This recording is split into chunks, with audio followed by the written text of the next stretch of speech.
Salve, pessoal. É, hoje eu tô gravando para vocês os últimos. Eu vou na realidade separar em dois vídeos aqui. Eu tô gravando para vocês os últimos dois vídeos para prova, tá? Um sobre o discurso e um sobre a República. Eu tinha gravado um só ontem, só que a placa de áudio resolveu dar problema e não gravou nada, só gravou a imagem. Então, a não ser que vocês estejam dispostos a fazer leitura labial, tô tendo que gravar de novo, né? Então eu descartei a gravação, tinha dado 40 minutos de gravação, isso me ajudou um pouco a repensar também a questão do tempo de gravação. Então eu peço desculpa só pela demora, eu vou tentar gravar aqui dois vídeos bem mais compactos para vocês, tá? Tá um pouco escura a imagem aqui, porque eu tô, por causa do horário que eu tô gravando. E deixa eu ver se eu consigo aí. Pronto. Assim pelo menos tem uma iluminaçãozinha um pouquinho melhor. Então a ideia é a seguinte, eu vou gravar agora sobre o discurso, né, só as quatro teorias do discurso, explicando mais ou menos como é que elas funcionam. O pessoal demonstrou bastante dúvida, elas caem na prova, como eu tinha falado para vocês. E eu vou fazer um vídeo informal, tô aqui com café do lado e tudo, então vocês me perdoem a informalidade, mas né, a ideia é um pouco essa hoje, tá? Então vamos lá.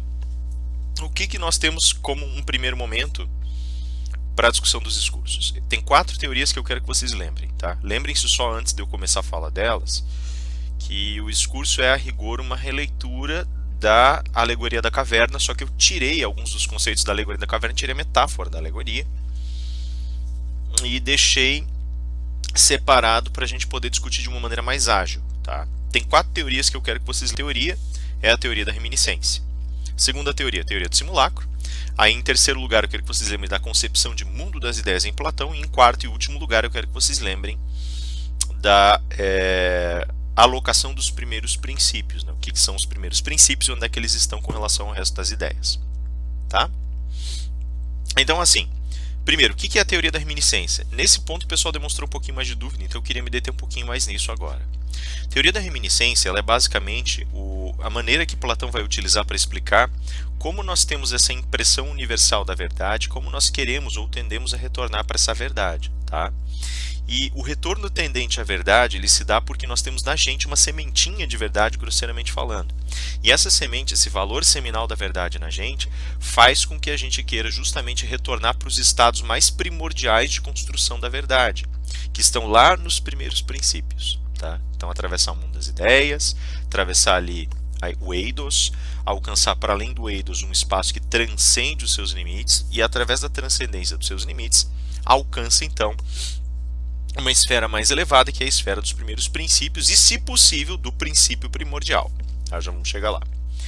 Mas por que chama a teoria da reminiscência? Platão vai dizer que como a gente tem essa semente na alma da gente, como a gente tem isso na gente, tá, mas que semente de verdade é essa?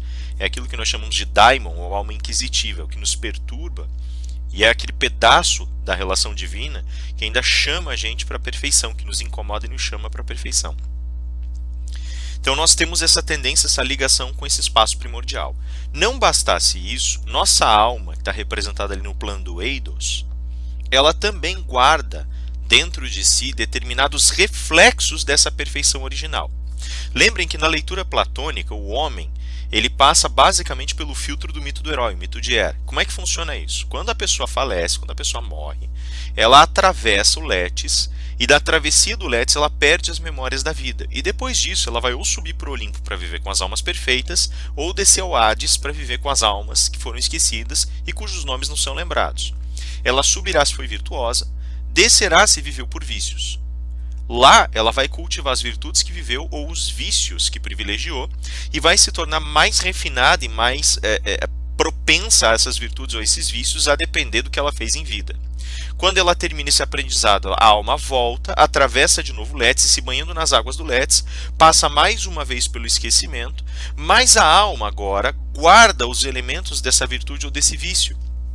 Guarda os seus hábitos e a sua habilidade, a sua ligação com aquelas virtudes ou vícios. Como ela está ligada com essas habilidades, como ela está ligada com isso, mesmo não tendo a memória, ela consegue de alguma maneira se aproximar mais facilmente das artes ligadas às virtudes ou aos vícios em questão. E por conta disso, há algo de inato na alma do homem. Essa qualidade inata que a gente tem, ela vai determinar para a gente lá na frente a explosão da teoria das vocações, que eu vou comentar no vídeo subsequente da República.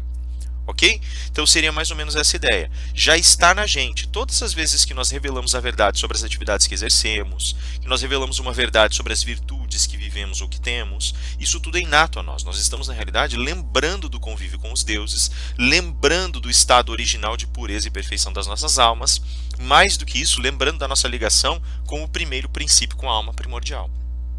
Certo? Por isso, reminiscência. Eu não descubro a verdade, eu simplesmente revelo na origem a memória que eu tenho dela. Ok? Então essa seria a questão principal, a questão primordial, quando nós discutimos a reminiscência. Ligada à teoria da reminiscência, vem uma outra teoria chamada teoria do simulacro. Essa outra teoria, ela mostra para a gente que toda vez que a gente tenta alcançar a verdade através da reminiscência, que aquilo aponta em certa direção para a gente vai lá tentar resgatar aquela verdade, a gente cria um problema subsequente, qual seja, nós não damos conta de viver por essa verdade. E por isso nós nos desviamos. Nós acabamos criando falsas certezas ou verdades que não são verdades. Tratamos informações falsas, ideias falsas como se fossem verdades. Essas ideias falsas são simulacro. Tá?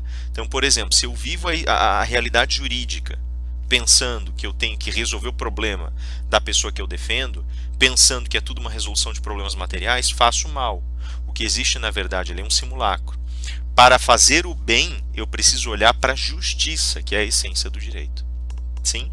Então vejam que a rigor a gente tem, inclusive no início da República, uma construção de um simulacro.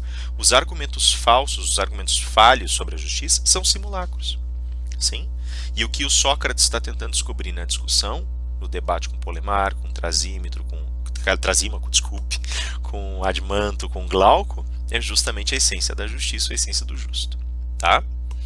O simulacro ele também é definido mais tradicionalmente, uma brincadeirinha, como cópia da cópia, sendo o eidos a ideia original, aquele elemento, o objeto materializado, a cópia, e fora isso o desvio, quando eu vejo, observo nesse plano aqui, e tiro conclusões com base em elementos que são acidentais e não essenciais, eu às vezes desvio os parâmetros e chego naquilo que eu chamo de cópia da cópia. Cópia, né, da cópia, ok? Seria mais ou menos essa ideia, ok?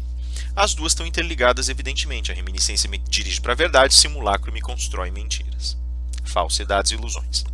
Ok? Terceiro conceito que vocês precisam saber nesse caso, vem justamente construído ao redor da noção de mundo das ideias. Então eu tenho o plano físico ou physis. Aqui as coisas são apreensíveis pelos 5 sentidos de vocês, tá? Mas passada essa apreensão inicial pelos 5 sentidos, eu tenho também a possibilidade de alcançar ideias que são apenas inteligíveis, são atingíveis apenas pelo meu entendimento. Mas você falou que o Platão falava em entendimento racional e também falava em compreensão vivencial? Sem dúvida. O que o Platão quer colocar? Eu entendo a ideia para viver com perfeição diante da compreensão que eu tive da ideia, a intelecção que me permitiu construir a ideia, que me permitiu trazer do entendimento para um universo compreensivo, então para o universo que me permite vivências, e quando eu vivo de acordo com a construção da minha ideia, ou seja, quando eu tenho compreensão, eu passo a viver segundo um ethos, ou seja, a ética é o resultado das forças essenciais e virtuosas, uma vez que elas são compreendidas, então passam do entendimento para a compreensão, e são implantadas no meu estado vivencial como algo cotidiano. E aí eu fidelizo essas manifestações materiais àquela constituição essencial do eidos, a projeção original das virtudes, a essência. Ok? Seria mais ou menos essa ideia. Quarto e último, a questão dos primeiros princípios. Lembrem, se tudo que existe hoje tem variações e individualizações, é porque a individualidade só pode ser conferida pelas imperfeições acidentais do mundo material. Quanto mais alto na escala eu vou, mais eu vou ver que eu vou abstraindo esses acidentes e vou trabalhando só com qualidades essenciais. E mais longe eu vou, porque quanto mais elevado na escala eu estou, menos características restam e mais características abstratas e comuns permanecem para ligar as coisas umas às outras. Essa escala vai até chegar ao primeiro princípio, que na realidade era a origem que se partiu e fez toda a multiplicidade de coisas que existem no mundo. Essa origem ela teria sido entendida através do mito do demiurgo como tendo sido uma qualidade ancestral que literalmente buscou romper-se e criou com isso almas perfeitas e mais virtuosas, que seriam os deuses, e em sucessão houve partições e mais partições que foram degradando até chegar ao mundo material com a sua individualidade, mas também uma individualidade imperfeita, certo? Então, nessa imperfeição da materialidade, somos todos individuados ou indivíduos. Mas antes, quando nós falamos sobre essa propensão universal, o princípio mais antigo, que era um só, na medida em que ia se dividindo, não criava apenas as almas perfeitas, mas também a possibilidade de se falar em múltiplos. Antes, como só havia um no universo, como a alma era sozinha, solitária, a alma do demiurgo era solitária, não existia mais nada, só existia a unidade. Quando ele se separa em dois, passa a existir uma dualidade. Depois disso, as divisões sucessivas, 3, 4, 5, 6, trialidades, quaternalidades e assim por diante, certo? E esses números vão sendo formulados. Ou seja, os princípios mais fundamentais estão ligados à matemática e a essas primeiras percepções de um potencial de multiplicidades conferidos através dos números. Veja, os números só vão ser entendidos como elementos abstratos a partir do século XVIII, bem dizer. Antes disso, eles eram entendidos como algo que estava ligado à materialidade, à própria percepção e existência das coisas.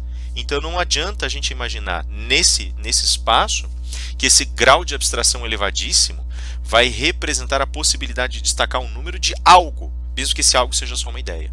Como eu posso ter duas ideias ou dois elementos, dois entes perfeitos, eu tenho também o número 2, o número 3, o número 4 e assim por diante. Certo?